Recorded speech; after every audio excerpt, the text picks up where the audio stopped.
नमस्कार दोस्तों, नमन प्रणाम, खम्मा गणी। आज हम विश्व ज्योग्राफी का अफ्रीका महाद्वीप का पार्ट सेकंड पढ़ रहे हैं। अफ्रीका महाद्वीप का पार्ट हमारा एक हो गया है। आज हम अफ्रीका महाद्वीप का दूसरा जो पार्ट पढ़ रहे हैं और उसमें भी महत्वपूर्ण टॉपिक अफ्रीका महाद्वीप की नदियां। हमें एक आशावादी नजरिए से, एक नई रोशनी की तहरीरों से हमें एक नया इतिहास लिखने की तरफ आगे बढ़ना है और हमेशा आश्वान्वित रहना है कि आशा बलवंती राजन। आशा सबसे बड़ी होती है कि हमें ये सोचते हुए कि नदियां आएगी खेतों तक, फसलें कंचन हो जाएगी, नदियां आएगी खेतों तक, फसलें कंचन हो जाएगी, आशाओं की सूखी डाली सुरभित मधुवन हो जाएगी, ग्रह नक्षत्र खिलौने होंगे, ऊंचे पर्वत बोने होंगे, ग्रह नक्षत्र खिलौने होंगे, ऊंचे पर्वत बोने होंगे, सूरज तक तैयारी होगी, ये सदी हमारी होगी, ये सदी हमारी होगी। तो हमारी इस सदी को, आने वाले फ्यूचर को, आने वाले भविष्य को हम हमारे मुट्ठी में कैसे करें, दुनिया को मुट्ठी में कैसे करें, इसके लिए परिश्रम, भाग्य जो है उसको जगाना होगा और भाग्य की चाबी है वो मेहनत है। तो परिश्रम भाग्य की जननी है। आइए हम परिश्रम की तरफ आगे बढ़ते हैं। विश्व ज्योग्राफी पढ़ने से पहले हमारे पास में विश्व भूगोल का कोई विश्व मानचित्र होना चाहिए। यदि आपके पास में मानचित्र नहीं है तो आपके पास में ऑक्सफोर्ड एटलस होनी चाहिए। और पूरी ज्योग्राफी हमारी है वो मैप पर आधारित है, मानचित्र पर आधारित है। अफ्रीका महाद्वीप का वर्ल्ड ज्योग्राफी का अफ्रीका महाद्वीप और अफ्रीका महाद्वीप का पार्ट 2, और जिसके अंतर्गत हम अफ्रीका महाद्वीप का अपतंत्र पढ़ रहे हैं। अफ्रीका महाद्वीप का अपतंत्र, जहां नदियां, झीलें, इनकी बात होती है। और सबसे पहले हम अफ्रीका महाद्वीप के लेते हैं नदियां। आज का हमारा अफ्रीका महाद्वीप के पार्ट 2 में रहेगा नदियां, अफ्रीका महाद्वीप की नदियां। ये मैंने अफ्रीका महाद्वीप बनाया जैसा मेरे से बना। आपको भी एटलस महाद्वीप में देखना है कि अफ्रीका महाद्वीप, इसमें 55 देश है और ये एक महत्वपूर्ण महाद्वीप है अफ्रीका महाद्वीप। अभी G20 विकासशील देशों के संगठन की मीटिंग, हमारे अध्यक्षता हमारा इंडिया कर रहा है और भारत की अध्यक्षता में जो G20 सम्मेलन हुआ उसमें G20 के प्लस एक और कर दिया। G20 की जगह G21 हो गया और एक यूनियन को और जोड़ा गया, वो था अफ्रीका यूनियन। भारत के नेतृत्व में, भारत के लीडरशिप में जो G20 का सम्मेलन हुआ उसमें, और भारत की लीडरशिप में और भारत के कहने से विश्व ने अफ्रीकी यूनियन को G20 में शामिल किया और उसमें टोटल 55 देश है। ये अफ्रीका महाद्वीप है, इसे हमने शामिल किया और ये हमारा इंडिया है। ये अरब प्रायद्वीप है, अरब प्रायद्वीप में यमन देश है, ओमान है, यूएई है, कतर है। एक बड़ा रूप मैंने दिया है, ये भूमध्य सागर है, ये लाल सागर है और ये अदन की खाड़ी है। अफ्रीका महाद्वीप की हम नदियां पढ़ रहे हैं और अफ्रीका महाद्वीप की नदियां जब हम पढ़ रहे हैं तो अफ्रीका महाद्वीप का जो अपतंत्र है, झीलें और नदियों का, और विशेषकर आज जो हम पढ़ रहे हैं नदियों, तो अफ्रीका महाद्वीप के अपतंत्र को 3 भागों में बांटते हैं। पहला अफ्रीका महाद्वीप का जो अपतंत्र है वो है भूमध्य सागरीय अपतंत्र। भूमध्य सागरीय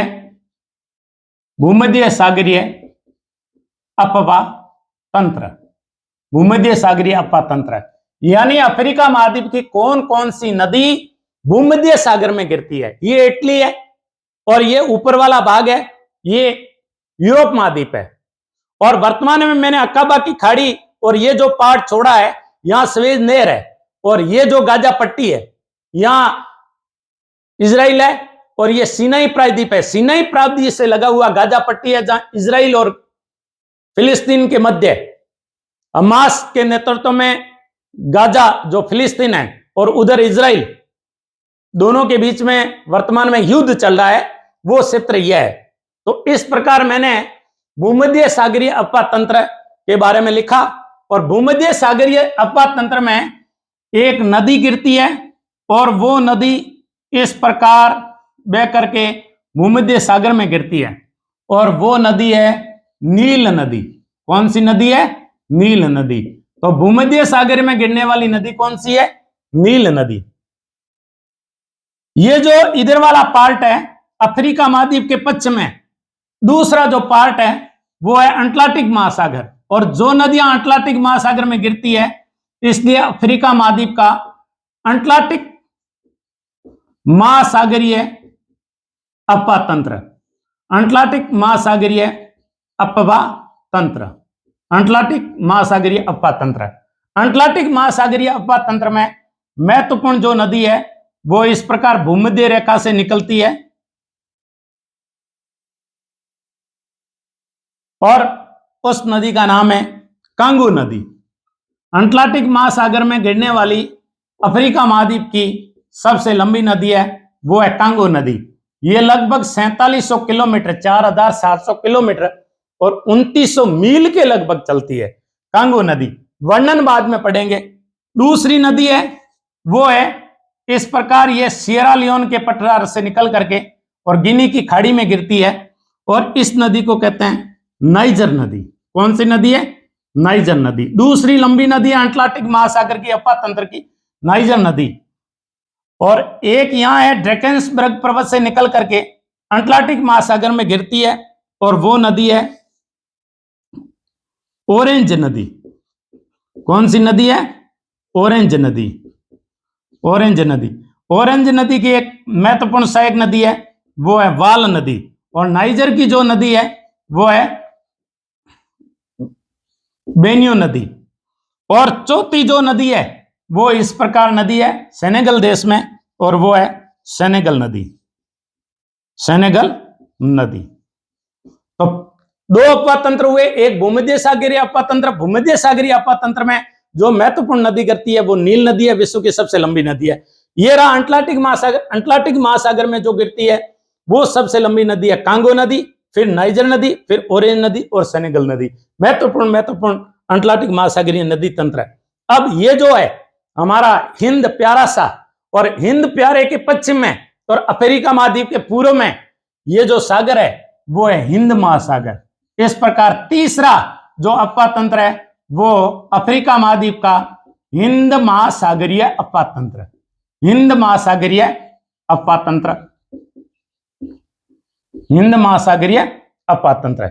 हिंद महासागरीय अपवा तंत्र में एक यहां से ऐसे नदी निकलती है और उस नदी का नाम है जेम्बेजी नदी। कौन सी नदी है? जेम्बेजी नदी। तो इस प्रकार पहली नदी जो गिरती है वो जेम्बेजी नदी, और एक ड्रैकेंसबर्ग पर्वत से निकल करके ऐसे उल्टे यू आकार में चलती है और उस नदी दूसरी का नाम है लिम्पोपो नदी। तो हिंद महासागरीय है, मैंने दो महत्वपूर्ण नदियां बताई है।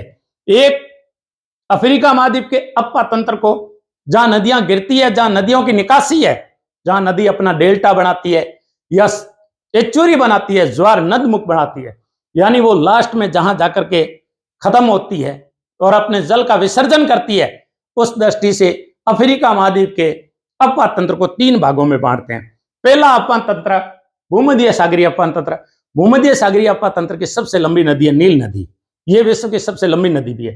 दूसरा अटलांटिक महासागरीय अपवा तंत्र। अटलांटिक महासागरीय अपवा तंत्र में कांगो नदी, नाइजर नदी, ऑरेंज नदी और सेनेगल नदी। और तीसरा अपवा तंत्र है हिंद महासागरीय अपवा तंत्र। हिंद महासागरीय अपवा तंत्र में जो मैंने बताया जेम्बेजी नदी और लिम्पोपो नदी। चलो एक एक करके अपन इसका वर्णन करते हैं, और सबसे महत्वपूर्ण हम पहले पढ़ते हैं वो है भूमध्य सागरीय अपवा तंत्र। और भूमध्य सागरीय अपवा तंत्र के अंतर्गत हम जब पढ़ेंगे तो हमारी नदी होगी जो विश्व की सबसे लंबी नदी है, और वो नदी है नील नदी। नील नदी और विश्व में सर्वाधिक लंबाई में चलती है। और इस प्रकार हम धीरे धीरे लिखेंगे भी। आपको अपनी एटलस, ऑक्सफोर्ड एटलस लेके बैठनी है, आपको मैप लेकर के बैठना है, रटा फेकसन तोता मैना की तरह रटना छोड़ देना है, और इतिहास को और ज्योग्राफी को बिना रटे हुए मैप के माध्यम से स्थानों का भौगोलिक चेतन करते हुए पढ़ना है कि कौन कौन से कहां है। तो हम नदी पढ़ रहे हैं नील नदी।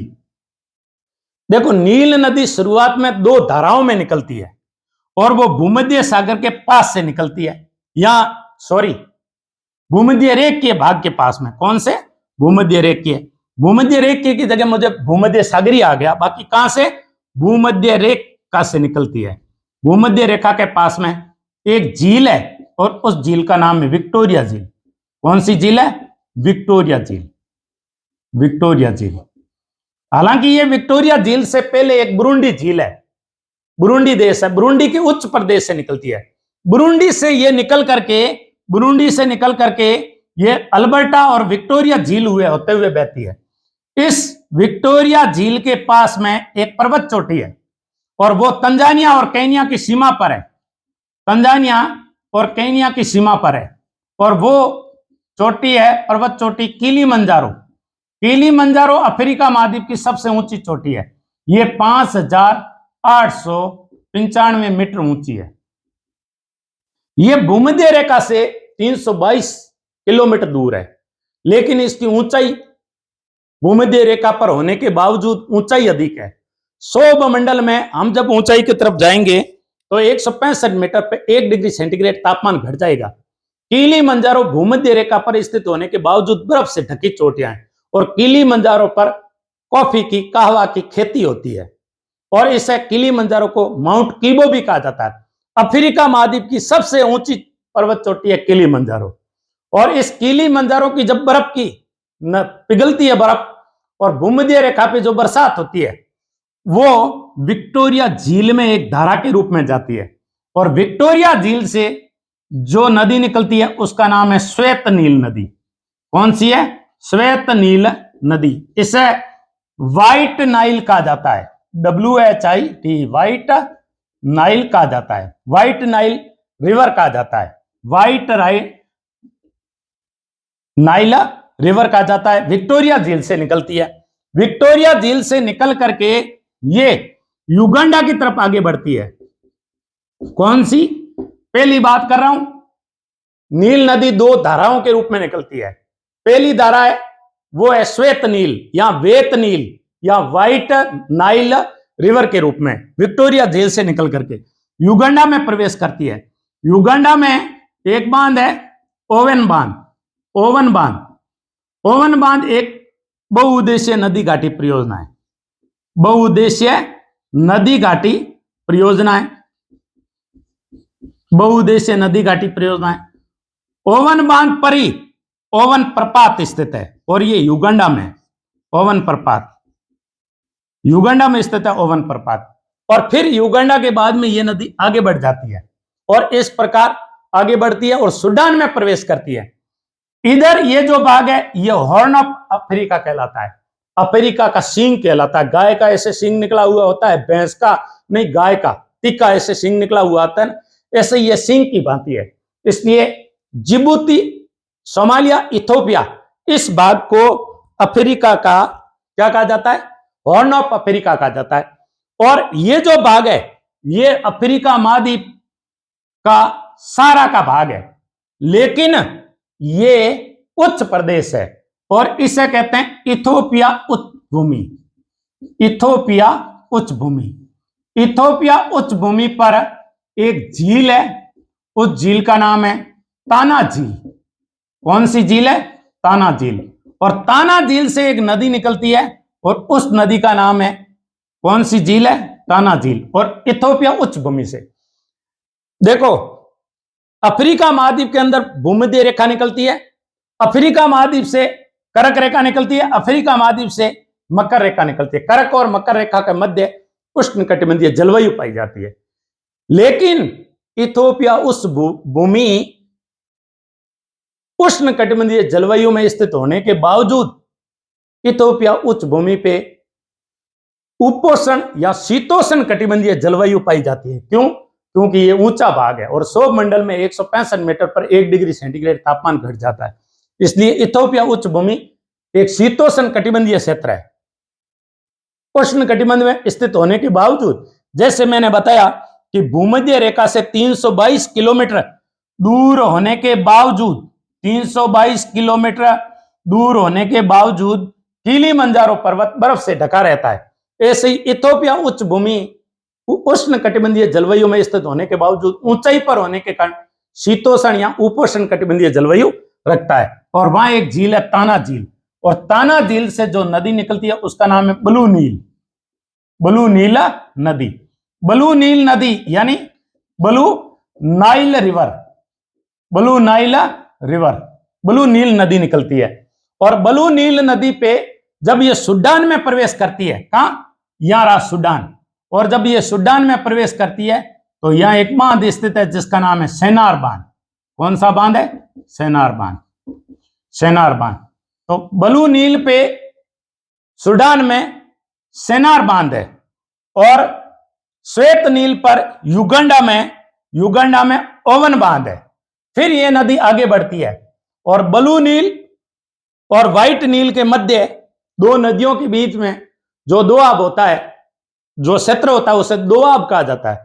दोआब, जैसे पंजाब है, वो 5 नदियों के दोआब के कारण उसका नाम पड़ा पंजाब।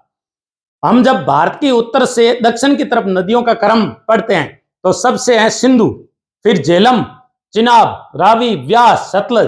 तो सिंधु और झेलम के मध्य जो दोआब है उसे सिंधु सागर दोआब कहते हैं। झेलम और चिनाब के मध्य जो दोआब है वो दोआब कहलाता है चाज दोआब। तो इस प्रकार रावी और व्यास के मध्य जो दोआब है वो बारी दोआब कहलाता है। तो इस प्रकार के अलग अलग दोआब है। तो व्हाइट नील और ब्लू नील के मध्य जो दोआब है उस दोआब का नाम है गेजीरा दोआब। कौन सा दोआब है? गेजीरा दोआब कहलाता है। ब्लू नील और व्हाइट नील के मध्य दोआब का नाम क्या है? गेजीरा दोआब। नील नदी का जो पूर्व नाम है उसे कगेरा नदी कहा जाता है। क्या कहा जाता है? कगेरा नदी। कगेरा नदी कहा जाता है। यह कगेरा नदी कहलाती है। इस प्रकार विक्टोरिया झील से सफेद नील, श्वेत नील, वेत नील, व्हाइट रिवर निकलती है, एक ही नाम है। और ब्लू नील, नीली नील, वो ताना झील इथोपिया से निकलती है। श्वेत नील पर युगांडा में ओवन बांध है, ओवन प्रपात स्थित है। ओवन बहुउद्देशीय नदी घाटी परियोजना भी है। ये श्वेत नील अल्बर्टा झील में भी जलापूर्ति करती है, विक्टोरिया झील में भी जलापूर्ति करती है, और विक्टोरिया के बाद में ही ये व्हाइट नील कहलाती है। विक्टोरिया से पहले इसे कगेरा नदी के नाम से जाना जाता है। फिर ये जब दोनों आगे बढ़ती है तो मिलती कहां है? और ये मिलती है सूडान में। कहां मिलती है? सूडान में। और सूडान में जब मिलती है, और सूडान में मिलती है खार्तुम में। कहां मिलती है? खार्तुम में। इनका मिलन होता है खार्तुम में, और खार्तुम में ये मिल करके ये ओरिजिनल नील नदी के नाम से जानी जाती है। इसकी लंबाई कितनी है? 6650 किलोमीटर। ये विश्व की सबसे लंबी नदी है। विश्व की सबसे लंबी नदी है। विश्व की सबसे लंबी नदी है। विश्व की सबसे लंबी नदी है। ये विश्व की सबसे लंबी नदी कहलाती है। फिर ये जब सूडान के खार्तुम में मिलती है और खार्तुम के बाद आगे बढ़ती है तो मिस्र आ जाता है, और मिस्र के अंदर है, मिस्र की राजधानी कायरा। मिस्र की राजधानी का नाम क्या है? कायरा। लेकिन मिस्र में एक बांध बना हुआ है, उस बांध का नाम है असवान बांध। असवान बांध। असवान बांध मिस्र और सूडान की सीमा पर बना है। मिस्र प्लस सूडान की सीमा पर बना है। और इस असवान बांध के पीछे जो जल, जैसे हमारी सतलज नदी है, और सतलज नदी के ऊपर बांध बना है पंजाब और हिमाचल प्रदेश की सीमा पर, और हम उसे बांध का भाखड़ा नांगल बांध के नाम से जानते हैं। और भाखड़ा नांगल बांध के पीछे जो जलाशय है उसे हम गोविंद सागर जलाशय कहते हैं।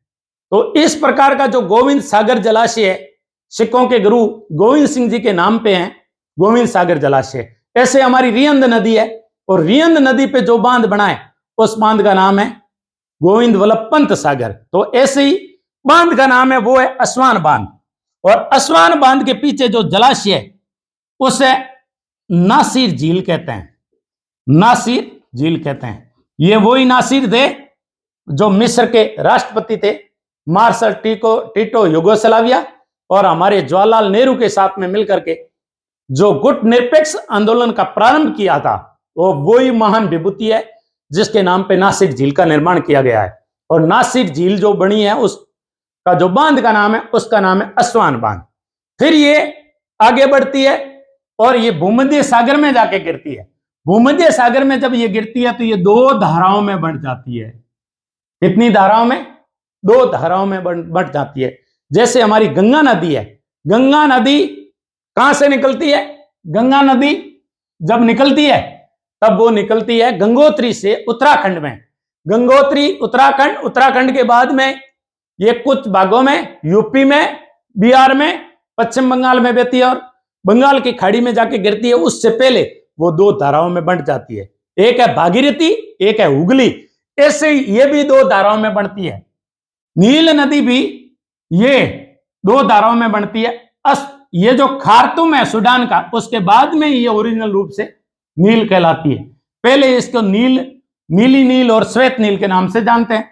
इस दो धाराओं में बनती है। जैसे मैंने उदाहरण दिया, क्या दिया कि गंगा नदी जब पश्चिम बंगाल में गंगा सागर में गिरती है, बंगाल की खाड़ी के गंगा सागर में गिरती है, उससे पहले ये दो धाराओं में बनती है। एक धारा है भागीरथी धारा और दूसरी धारा है वो हुगली धारा। तो ये जो दो धाराओं में बनती है, तो ऐसे भी इस धारा का नाम जो पश्चिम की तरफ है उसे कहते हैं रिसेटा धारा, रिसेटा नदी, और जो पूर्व की तरफ है उसे कहते हैं डामिटा धारा। कौन सी है? डामिटा नदी, डामिटा नदी और रिसिटा नदी। डामिटा और रिसिटा नदी आगे बढ़ते हुए मिस्र की राजधानी कैरो, कायरा, जहां विश्व में एक अद्भुत विज्ञान प्रणाली थी, डेड बॉडी को सुरक्षित रखना और हजारों हजारों साल तक मम्मी के रूप में उस पर एक विशेष प्रकार का केमिकल लैप करके रखा जाता था, आज भी है। और फेरों का देश मिस्र, वहां कायरा के अंदर, कैरो के अंदर, ये कैरो के पास में जाकर के भूमध्य सागर में गिर जाती है। ये भूमध्य सागर है, ये लाल सागर है, ये अदन की खाड़ी है। तो इस प्रकार ये भूमध्य सागर में गिरती है। ये पूरा उत्तरी अफ्रीका महाद्वीप 12 से 13 देश, अपन जब इधर से करते हैं पश्चिमी सहारा, मोरक्को, माली, मारिटानिया, नाइजर, नाइजीरिया, चाड, मिस्र, लीबिया, ट्यूनीशिया, सूडान, इथोपिया, ये सारे के सारे उत्तरी सहारा के भाग है। और सारा मरुस्थल विश्व का सबसे बड़ा मरुस्थल है और मिस्र विश्व के मरुस्थलों का एक देश है। और इस प्रकार मरुस्थल के अंदर जब भूमध्य रेखा से नदी विक्टोरिया झील से निकल करके और ताना झील से निकल करके आगे बढ़ती है, एक पतली पट्टी के रूप में बहती है। ये नदी कहीं भी 16 किलोमीटर से अधिक चौड़ी नहीं है और ये कहीं कहीं 200 मीटर संकरी के एक पट्टी के रूप में चलती है और एक घाटी में चलती है। और इसने खुद ने अपनी घाटी निर्मित की है और ये मरुस्थल में चलती है। इस नदी के दोनों तरफ से जब ये नदी चलती है, तो जैसे ये नदी चलती है, ये नदी चलती है, तो यहां ये वृक्ष उग गए हैं और एक हरियाली की पट्टी हो गई है। इस प्रकार इसने एक मरु उद्यान का निर्माण कर लिया है। और मरु उद्यान के कारण इतिहास के जनक हेरोडोटस, जिसने हिस्टोरिका लिखी और उन्होंने नील नदी को यहां देखा, तो उन्होंने कहा कि मिस्र पूरा का पूरा नील नदी का वरदान है। उन्होंने मिस्र को नील नदी का वरदान कहा। यदि नील नदी नहीं होती तो मिस्र का कोई अस्तित्व नहीं होता।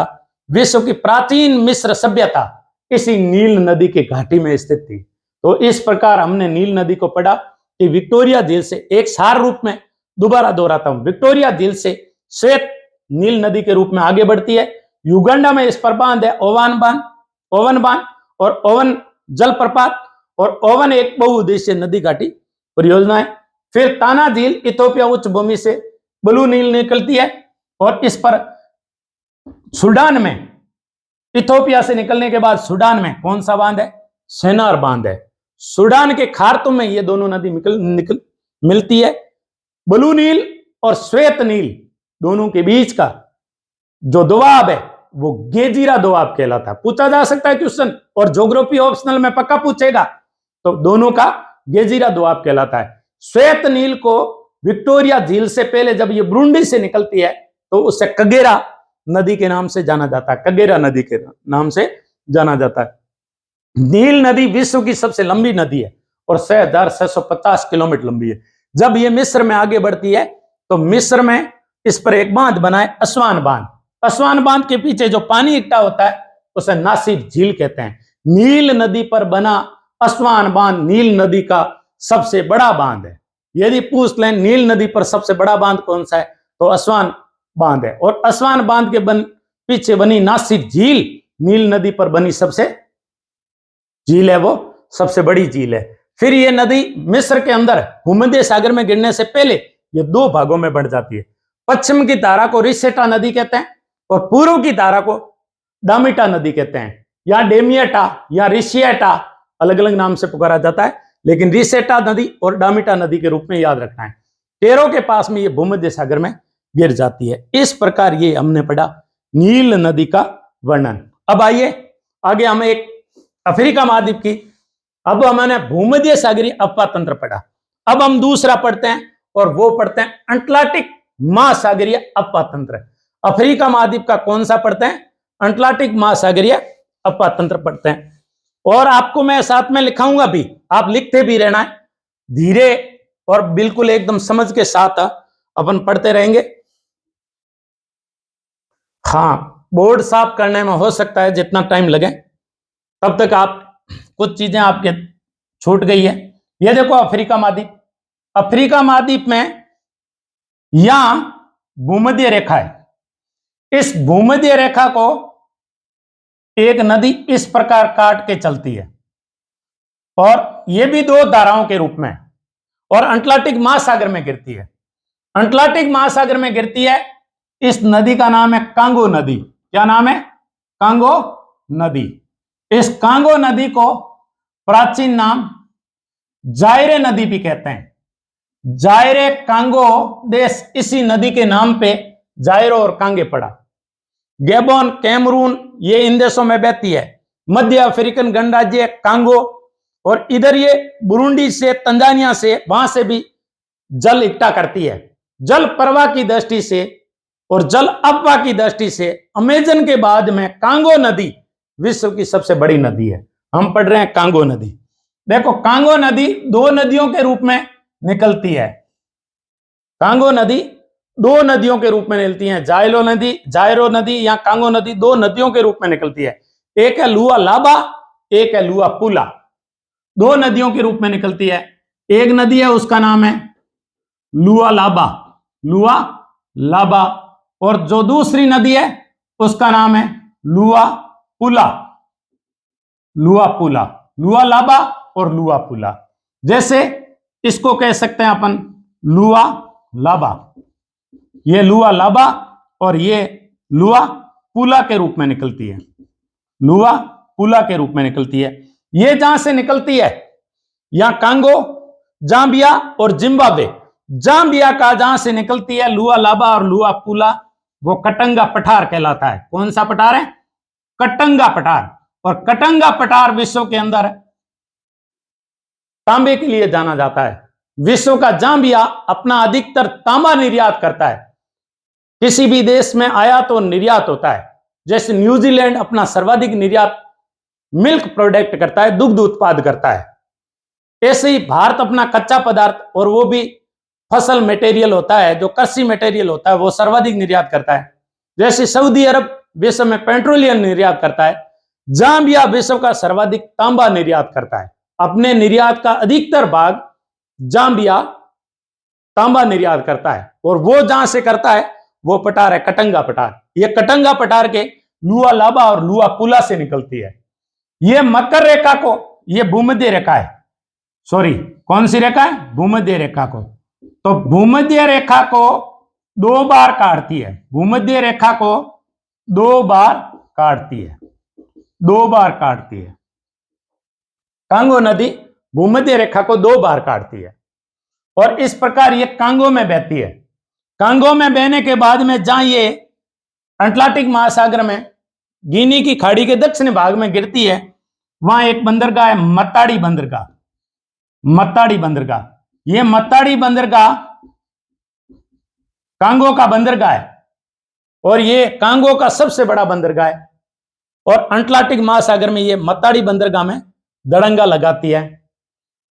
कांगो नदी अमेजन नदी के बाद, अमेजन दक्षिणी अमेरिका की नदी है। अमेजन के जंगल विश्व के फेफड़े कहलाते हैं। RS प्री के अंदर यह क्वेश्चन पूछा गया था कि अमेजन जो जंगल है, अमेजन नदी के अंदर दक्षिणी अमेरिका में ब्राजील, वेनेजुएला, उन देशों में अमेजन के जंगल है और विशेषकर दक्षिणी वेनेजुला और ब्राजील में, और ब्राजील के उत्तरी भाग में जो अमेजन के जंगल है वो विश्व के 20% ऑक्सीजन उत्पादन करते हैं। आरएस प्रलिम से पूछा हुआ क्वेश्चन है। और ये पृथ्वी के फेफड़े कहलाते हैं। तो वहां एक विश्व की सबसे जो नील नदी के बाद में दूसरी लंबी नदी है अमेजन नदी। नील नदी विश्व की सबसे लंबी नदी है और विश्व की दूसरी लंबी नदी है अमेजन नदी। लेकिन अमेजन नदी भूमध्य रेखा पर स्थित है और सर्वाधिक जल प्रवाह करती है, यानी जल की मात्रा सर्वाधिक होती है। इसलिए अमेजन नदी विश्व की सबसे बड़ी नदी है। विश्व की सबसे लंबी नदी है वो है नील नदी और विश्व की दूसरी लंबी नदी है वो अमेजन नदी। लेकिन विश्व की सबसे बड़ी जल प्रवाह की दृष्टि से, जल अपवाह दृष्टि से वो अमेजन है। और विश्व की दूसरी सबसे बड़ी नदी है जल प्रवाह की दृष्टि से वो कांगो है, कांगो या जायरे नदी। कांगो और जायरे में विश्व में अमेजन के बाद में सर्वाधिक जल ले जाने की क्षमता है, जल ले जाने की क्षमता है। और इस नदी के अंदर छोटे छोटे द्वीपों की संख्या लगभग 4000 है। 4000 छोटे द्वीप है कांगो नदी में, 4000 छोटे द्वीप है। अत्यधिक जल की मात्रा इसमें स्थित होने के कारण यह विश्व की सर्वाधिक जल विद्युत नदी के ऊपर टरबाइन लगा करके, बांध बना करके टरबाइन लगा करके जल विद्युत पैदा की जाती है। तो विश्व की सर्वाधिक जल विद्युत संभाव्य क्षेत्र कांगो नदी है। अफ्रीका महाद्वीप में विश्व में सर्वाधिक नदियां होने के कारण अफ्रीका महाद्वीप विश्व का सर्वाधिक और सर्वाधिक नदियों में जलप्रपात है। जल, क्योंकि अफ्रीका पूरा पथरीला महाद्वीप है और पथरीला महाद्वीप होने के कारण अफ्रीका महाद्वीप में जलप्रपात है और नदियों का क्षेत्र है। अफ्रीका महाद्वीप विश्व का सर्वाधिक जल विद्युत संभाव्य क्षेत्र है। यदि कहीं जल विद्युत सर्वाधिक संभावना क्षेत्र है, सर्वाधिक संभावित पैदा की जा सकती है, तो वो अफ्रीका महाद्वीप है। और अफ्रीका महाद्वीप में कांगो नदी, जायरे नदी, कांगो नदी विश्व की सर्वाधिक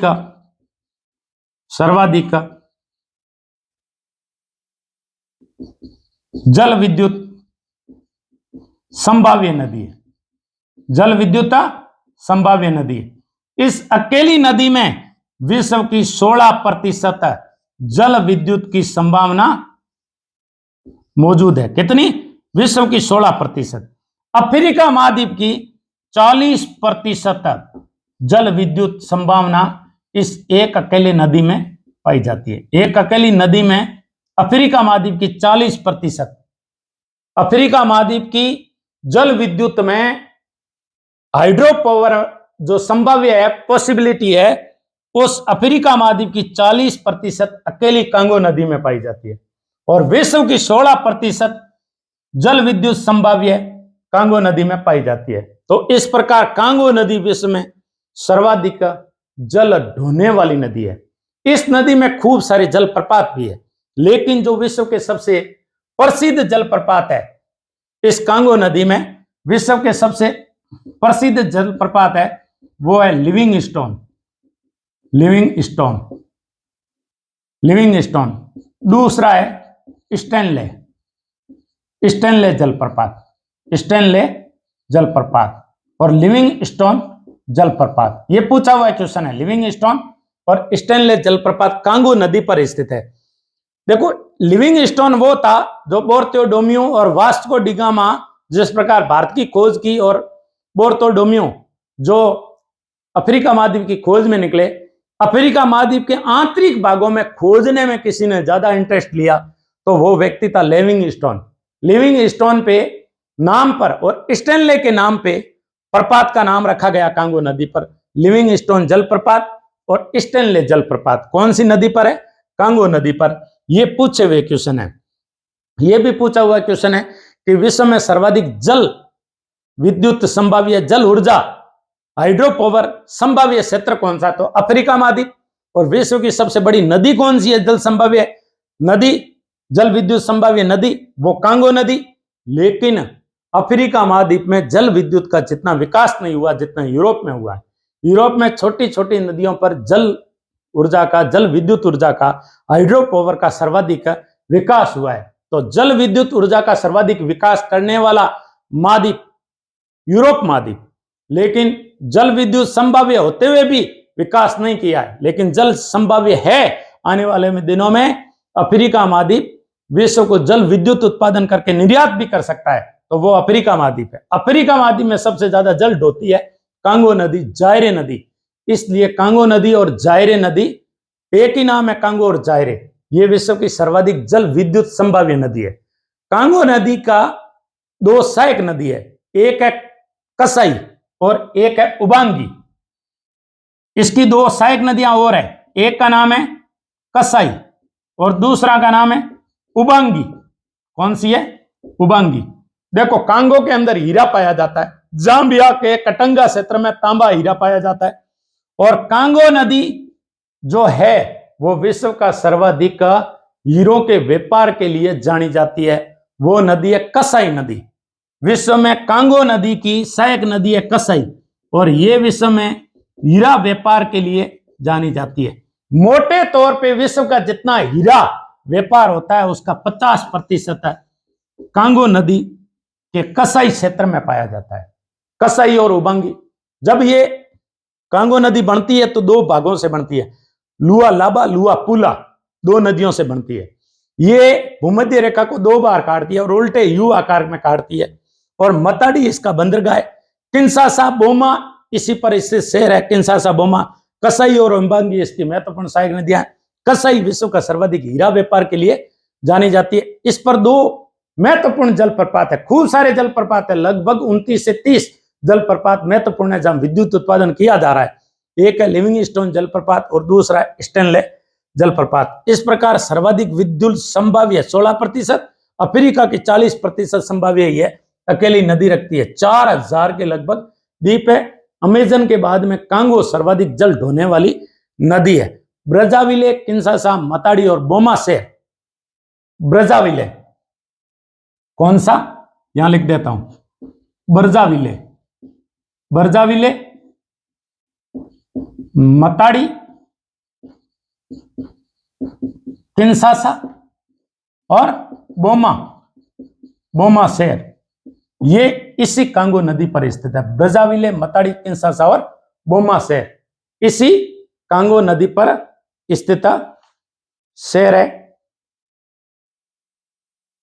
एक इस पे बड़ा बांध है और उस बांध का नाम है इंगा बांध। कौन सा बांध है? इंगा बांध। कांगो नदी पर स्थित है, इंगा बांध है। इंगा बांध, देखो बांधों में जब पूछा जाता तो इंगा बांध आ जाएगा, जलप्रपात जब पूछा जाएगा तो लिविंगस्टोन स्टैनले प्रपात आ जाएगा।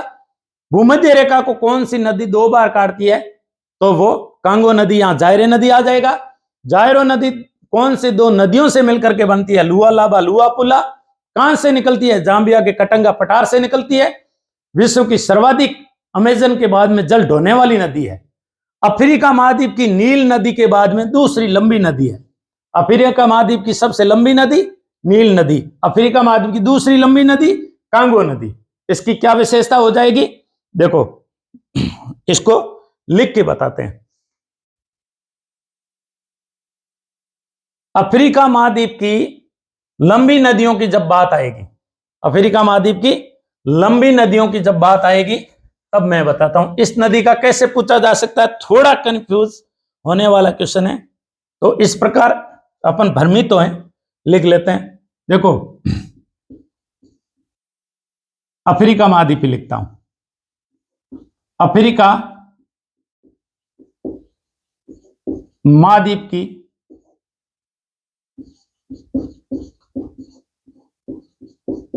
लंबी नदियां, अफ्रीका महाद्वीप की लंबी नदियां, पहली है कौन सी? नील नदी।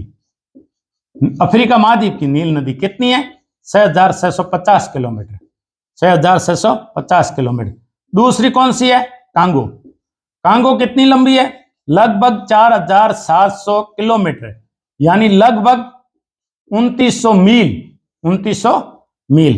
लेकिन एक लैंग्वेज और चेंज हो जाती है, क्या?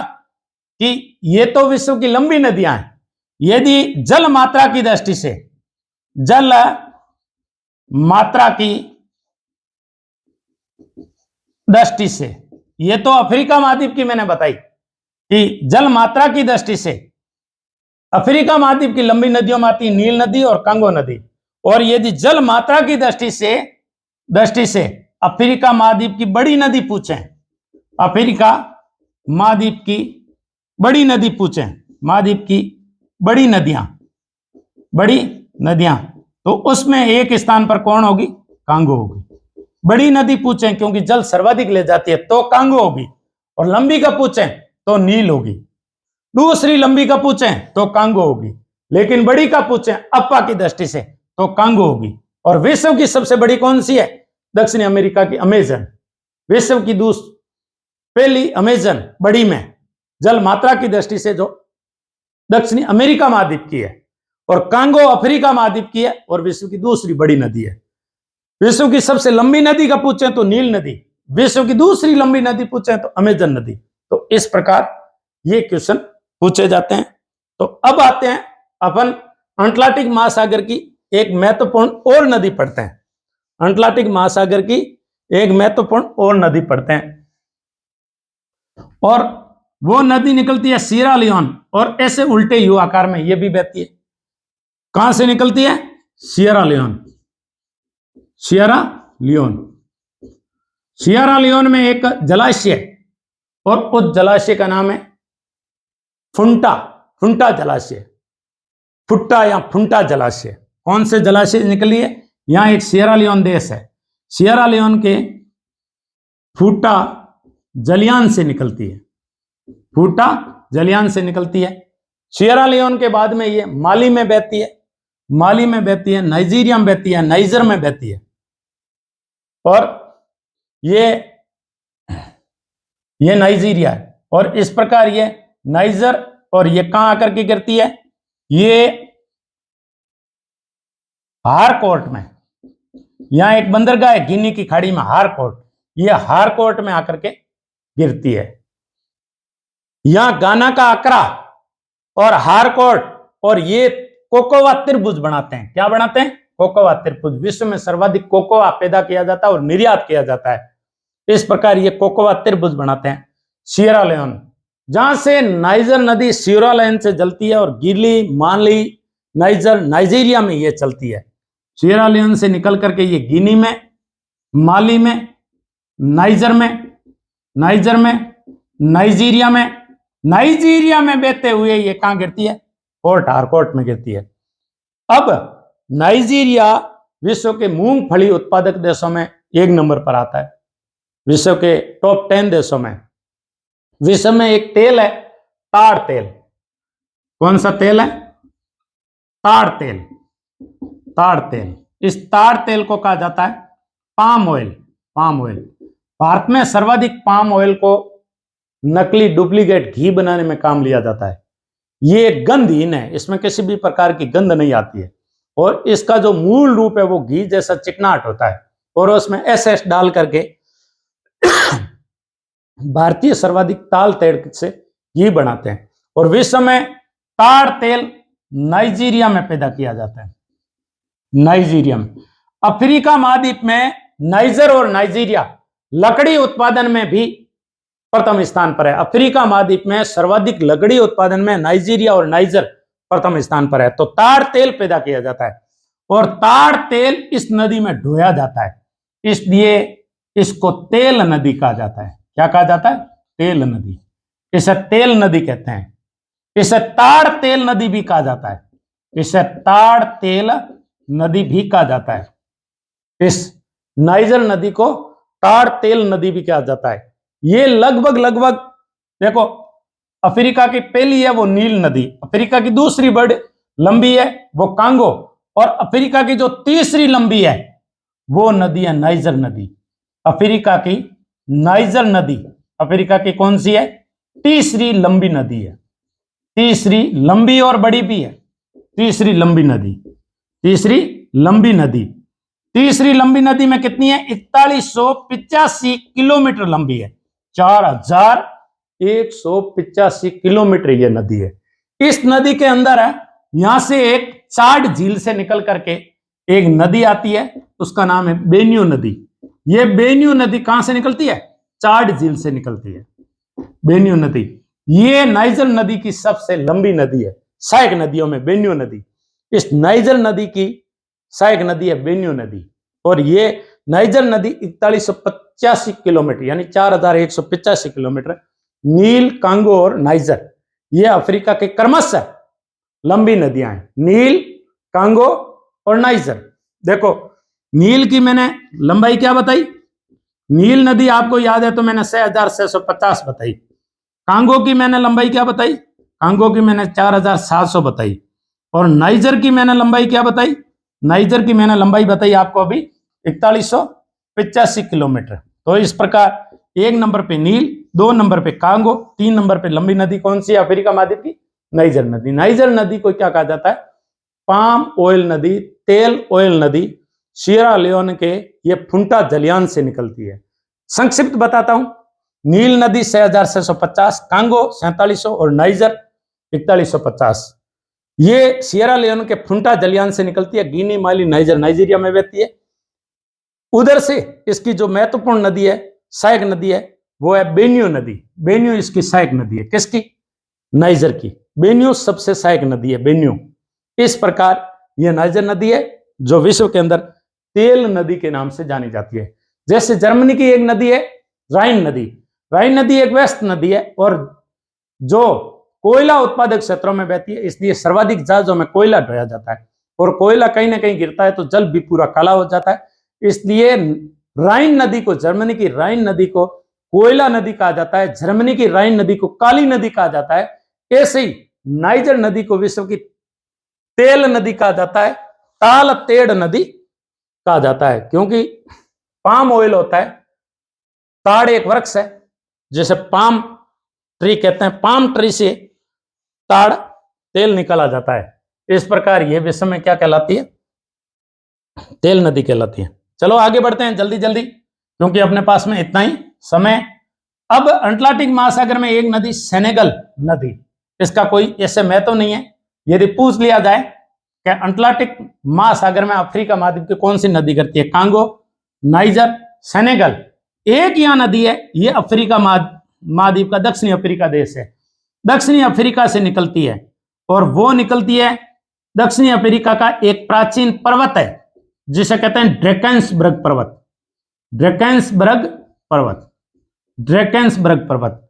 इस ड्रैकेंसबर्ग पर्वत के इस अफ्रीका महाद्वीप में एक घास पाई जाती है, उससे कहते हैं वेल्ड घास। कौन सी घास है, वेल्ड घास। और ड्रैकेंसबर्ग पर्वत के आसपास के क्षेत्रों में भेड़ पालन किया जाता है और ऑस्ट्रेलिया के बाद में मेरिनो भेड़ इसी क्षेत्र में पाई जाती है, मेरिनो भेड़। इसलिए दक्षिणी अफ्रीका, कौन सा देश, दक्षिणी अफ्रीका, दक्षिणी अफ्रीका ऑस्ट्रेलिया के बाद में सर्वाधिक भेड़ की ऊन निर्यात करता है, दक्षिणी अफ्रीका महाद्वीप। अफ्रीका महाद्वीप का दक्षिणी अफ्रीका देश विश्व में ऑस्ट्रेलिया के बाद में भेड़ ऊन निर्यात करने वाला देश है। और मेरिनो ऑस्ट्रेलिया में पाई जाती है, एक भेड़ की उत्तम ऊन की किस्म है और उसी के आधार पे मेरिनो भेड़ है। मेरिनो वैसे खरगोश की किस्म भी है और भेड़ की भी किस्म है। तो इस प्रकार एक अच्छी और गुड, बेटर, बेस्ट वाली जो स्थिति अपन कह सकते हैं वो मेरिनो भेड़ के ऊन में पाई जाती है। और वो वेल्ड प्रदेशों में ड्रैकेंसबर्ग पर्वत में जो पशुपालन किया जाता है उस क्षेत्रों में पाया जाता है, उसे क्या कहते हैं, कारू। उसी क्षेत्र से एक नदी निकलती है ड्रैकेंसबर्ग से और ये दो देशों की सीमा बनाती है। इधर एक देश पड़ता है नामीबिया और इधर जो दक्षिण में पड़ता है ये नामीबिया और ये दक्षिण में पड़ता है अफ्रीका और दक्षिण अफ्रीका, साउथ अफ्रीका। हमारे साउथ अफ्रीका, अफ्रीका महाद्वीप में दक्षिणी अफ्रीका एक विकसित राष्ट्रों में आता है और उसकी जो ग्रोथ रेट है वो सबसे अच्छी चलती है। और हमारी गांधी जी का, हमारे बापू पूज्य राष्ट्रपिता महात्मा गांधी का ये कर्मस्थली भी रहा है। गोरे और कालों का भेद और सत्याग्रह, अहिंसा जो उन्होंने सबसे पहले लेसन सीखा वो दक्षिणी अफ्रीका यात्रा में सीखा था। तो वो दक्षिणी अफ्रीका, नामीबिया और दक्षिणी अफ्रीका के मध्य एक नदी चलती है, ऑरेंज नदी। कौन सी नदी है, ऑरेंज। और ये दड़ंगा कहाँ लगाती है, अटलांटिक महासागर में, ऑरेंज नदी। ऑरेंज नदी की सहायक नदी है वो है वाल नदी। ऑरेंज नदी की ड्रैकेंसबर्ग पर्वत के, देखो ड्रैकेंसबर्ग जो पर्वत है ना, अफ्रीका, दक्षिणी अफ्रीका में दो देश है, एक है स्वाजीलैंड और एक है लेसोथो। ये आंतरिक भाग के क्षेत्र है, स्वायत्त क्षेत्र है। तो लेसोथो से निकलती है ऑरेंज नदी और ये अटलांटिक महासागर में गिरती है। चार नदियां बताई मैंने, इधर बताई मैंने कांगो, ये भी अटलांटिक महासागर में गिरती है। नाइजर, ये भी अटलांटिक महासागर में गिरती है। इधर मैंने बताई सेनेगल, एक नदी है, सेनेगल देश भी है और सेनेगल नदी। और ये बताई मैंने ऑरेंज नदी, ये कहां गिरती है, ये अटलांटिक महासागर में गिरती है। तो ऑरेंज नदी इस प्रकार ये अटलांटिक महासागर में गिरती है, नामीबिया और दक्षिणी अफ्रीका की सीमा बनाती है। कौन सी नदी? ऑरेंज नदी। और ऑरेंज नदी पर जो बांध बना है वो दक्षिणी अफ्रीका का सबसे बड़ा बांध है और उस बांध को कहते हैं अगू रेबीज बांध। कौन सा बांध है? अगू रेबीज बांध, अगू रेबीज बांध। जैसे मैंने नाइजर नदी पे बताया, वो कौन सा बांध था? इंगा बांध, इंगा बांध। नाइजर नदी पे मैंने लिविंगस्टोन और स्टेनले जलप्रपात बताया और नाइजर नदी पे मैंने बंदरगाह बताया, वो मताडी बंदरगाह था। तो इंगा बांध की भांति ऑरेंज नदी पे जो बांध है वो कौन सा बांध है? अगू रेबीज बांध है, अगू रेबीज बांध। तो इस प्रकार ये ऑरेंज नदी, कांगो नदी, नाइजर नदी, सेनेगल, ये अटलांटिक महासागर का अपातंत्र का भाग है। भूमध्य सागर का नील नदी है। अब हमारा लास्ट बचा वह हिंद महासागर अपातंत्र, हिंद महासागरीय अपातंत्र। और हिंद महासागरीय अपातंत्र में दो नदियां हैं, एक है जेम्बेजी। कौन सी है? जेम्बेजी नदी। ये हमारा अफ्रीका महाद्वीप, अफ्रीका महाद्वीप में यहां एक ऐसे नदी निकलती है और उस नदी को बोलते हैं, कौन सी नदी है? जेम्बेजी नदी, जेम्बेजी नदी। जब हमने कांगो पढ़ा, जाम्बिया पढ़ा, जिम्बाब्वे पढ़ा, जिम्बाब्वे पढ़ा, दक्षिणी अफ्रीका का थोड़ा भाग लेती है, फिर यहां पड़ता है मोजाम्बिक। तो देखो जाम्बिया, जिम्बाब्वे, जिम्बाब्वे,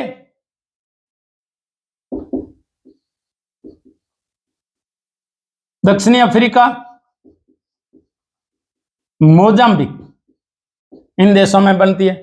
ये जो जाम्बिया और जिम्बाब्वे है, ये जाम्बिया रहा, जाम्बिया का मैंने कटंगा पठार बताया आपको, और जाम्बिया, और ये रहा जिम्बाब्वे। जिम्बाब्वे की एक टीम भी है, जिम्बाब्वे की राजधानी हरारे प्रसिद्ध है। जाम्बिया मैंने बताया कि सर्वाधिक विश्व के अंदर तांबा निर्यात करता है। इन दोनों की सीमा पर जब ये निकलती है, इन दोनों की सीमा पर एक बांध है, उसका नाम है करीबा बांध। कौन सा बांध है? करीबा बांध। इस करीबा बांध के जो है करीबा बांध, इस करीबा बांध जो जेम्बेजी नदी है, इस करीबा बांध के पीछे, करीबा बांध पर जो प्रपात है वो विक्टोरिया जलप्रपात है। और विक्टोरिया जलप्रपात जो जल प्रवाह की दृष्टि से औसतन विश्व का सबसे बड़े जलप्रपातों में से एक है। और वो कौन सी नदी पर है? जेम्बेजी नदी पर। और जेम्बेजी नदी का अपना एक खुद का अलग क्या है, एक शानदार इतिहास रहा है कि जेम्बेजी नदी पर ही और कटंगा पठार से निकल करके मोजाम्बिक चैनल में ये गिरती है। विश्व का जो वृहत्तम प्रपात है वो विक्टोरिया प्रपात है, जो करीबा झील पर, करीबा बांध पर निर्मित है। ये जो है ये यहां से ऐसे चलती है, तो ये जाम्बिया और जिम्बाब्वे के मध्य राजनीतिक सीमा भी बनाती है, राजनीतिक सीमा का निर्माण करती है, राजनीतिक सीमा का निर्माण करती है, राजनीतिक सीमा का निर्माण करती है। कौन से देशों के मध्य? जाम्बिया और जिम्बाब्वे के मध्य। ये नदी गिरती कहां है?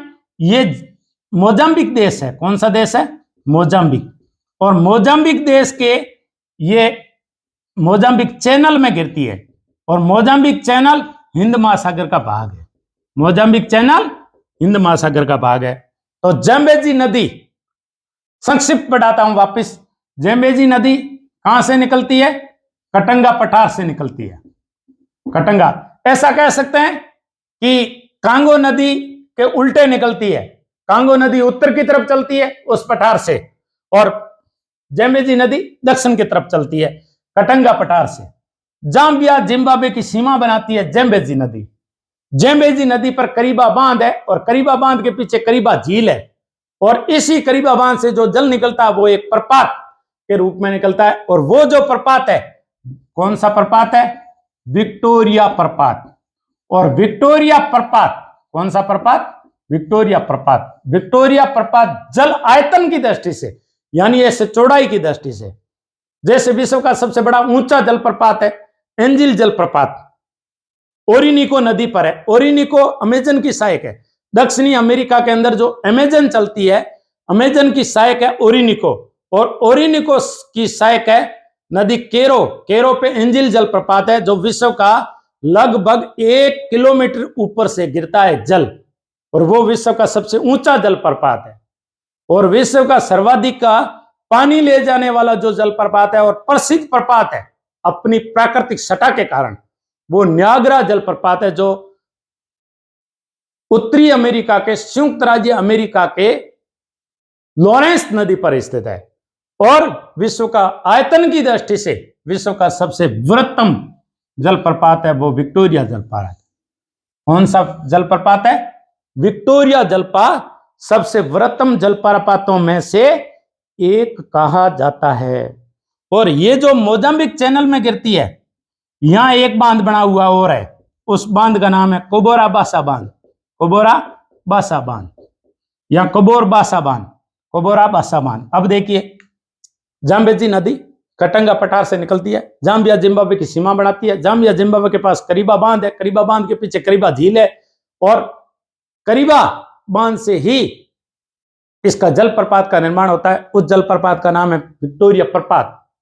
विक्टोरिया प्रपात आयतन की दृष्टि से विश्व का सबसे बड़ा प्रपात है, और मोजाम्बिक चैनल में ये जेम्बेजी नदी आकर के गिरती है, और मोजाम्बिक के अंदर एक कोबोरा बासा बांध स्थित है। तो इस प्रकार ये जेम्बेजी नदी का जो हिंद महासागर में आकर के गिरती है, हमने वर्णन पढ़ा। अब देखो, विक्टोरिया प्रपात है, विक्टोरिया झील है वो तंजानिया में, विक्टोरिया झील है वो तंजानिया में, और विक्टोरिया प्रपात है वो जाम्बिया और जिम्बाब्वे की सीमा पर है। और ये विक्टोरिया झील है जो विश्व की दूसरी बड़ी ताजे पानी की झील है। पहली सुपीरियर जो उत्तरी अमेरिका के संयुक्त राज्य अमेरिका में स्थित है, दूसरी विक्टोरिया ताजे पानी की सबसे बड़ी झील है। लेकिन अफ्रीका महाद्वीप की सबसे बड़ी झील है ताजे पानी की, और वैसे कौन से भी पानी की, अफ्रीका की सबसे बड़ी विक्टोरिया है। और विक्टोरिया प्रपात जेम्बेजी नदी पर है। विक्टोरिया झील नील नदी पर है। विक्टोरिया झील का जब नाम आए तो नील नदी पर, विक्टोरिया प्रपात का नाम आ जाए तो जेम्बेजी नदी पर। और इस विक्टोरिया झील के मध्य से भूमध्य रेखा निकलती है। विक्टोरिया झील के मध्य से ही भूमध्य रेखा निकलती है। तो इस प्रकार हमने जेम्बेजी नदी पढ़ा। अब एक महत्वपूर्ण नदी और आ गई, अपन उसके बारे में पढ़ते हैं, और ये हमारी लास्ट नदी है, इसके बारे में पढ़ते हैं कि कौन सी है। देखो, मैं छोटा सा अफ्रीका महाद्वीप बना देता हूं, और वो भी उत्तर का भाग। हमने जेम्बेजी नदी पढ़ा। अब एक नदी है वो ऐसे यू उल्टे आकार में चलती है, और उस नदी का नाम है लिम्पोपो नदी। कौन सी नदी है? लिम्पोपो नदी। देखो, लिम्पोपो नदी किसको काटती है? यहां से मकर रेखा चलती है, मकर रेखा को 2 बार काटती है, मकर रेखा को 2 बार काटती है, मकर रेखा को 2 बार काटती है। कौन सी? लिम्पोपो नदी। ये कहां गिरती है? हिंद महासागर में गिरती है, हिंद महासागर में गिरती है। हिंद महासागर में 2 नदियां गिरती है, एक लिम्पोपो और एक हमने यहां अभी पढ़ा, वो कौन सी थी? जेम्बेजी नदी, जेम्बेजी नदी। तो लिम्पोपो नदी मकर रेखा को 2 बार काटती है, और भूमध्य रेखा को 2 बार काटने वाली नदी कौन सी है? वो है कांगो। अफ्रीका की ये नदियां, कांगो भूमध्य रेखा को 2 बार काटती है। मकर रेखा को काटने वाली कौन सी है? लिम्पोपो नदी है। तो इस प्रकार लिम्पोपो नदी मकर रेखा को 2 बार काटती है। इसकी एक विशेषता, ये 3 देशों में बहती है। ये थोड़ा जिम्बाब्वे का भाग भी लेती है, इधर ये बोत्सवाना का भाग भी लेती है, इधर अफ्रीका का भी भाग। ये बोत्सवाना और अफ्रीका के मध्य सीमा निर्माण करती है। किसके मध्य? बोत्सवाना और प्लस अफ्रीका के मध्य, दक्षिणी अफ्रीका के मध्य। दक्षिणी अफ्रीका, साउथ अफ्रीका एक देश है, इनके मध्य ये सीमा का निर्माण भी करती है। तो इस प्रकार ये एक मौसमी नदी है। लिम्पोपो नदी एक कैसी है? एक मौसमी नदी है। बोत्सवाना और जिम्बाब्वे के मध्य, ये बोत्सवाना अफ्रीका और बोत्सवाना जिम्बाब्वे के मध्य सीमा का निर्माण करती है। सबसे महत्वपूर्ण है, मकर रेखा को 2 बार काटती है। लिम्पोपो नदी हिंद महासागर में गिरती है और ये जहां से निकलती है वो ही ड्रैगन्सबर्ग पर्वत के लोसोतो से निकलती है। इस प्रकार अपना क्वेश्चन है। हमने अफ्रीका महाद्वीप के अपवाह तंत्र को 3 भागों में बांटा। सबसे पहले हमने नील नदी पढ़ी जो भूमध्य सागर में गिरती है। फिर हमने अटलांटिक महासागरीय अपवाह तंत्र अफ्रीका महाद्वीप का पढ़ा। उसमें हमने कांगो नदी पढ़ी, नाइजर नदी पढ़ी और सेनेगल नदी पढ़ी और हमने ऑरेंज नदी पढ़ी। इधर हमने हिंद महासागर का पढ़ा, तब हमने जेम्बेजी नदी पढ़ी और लिम्पोपो नदी पढ़ी। इस प्रकार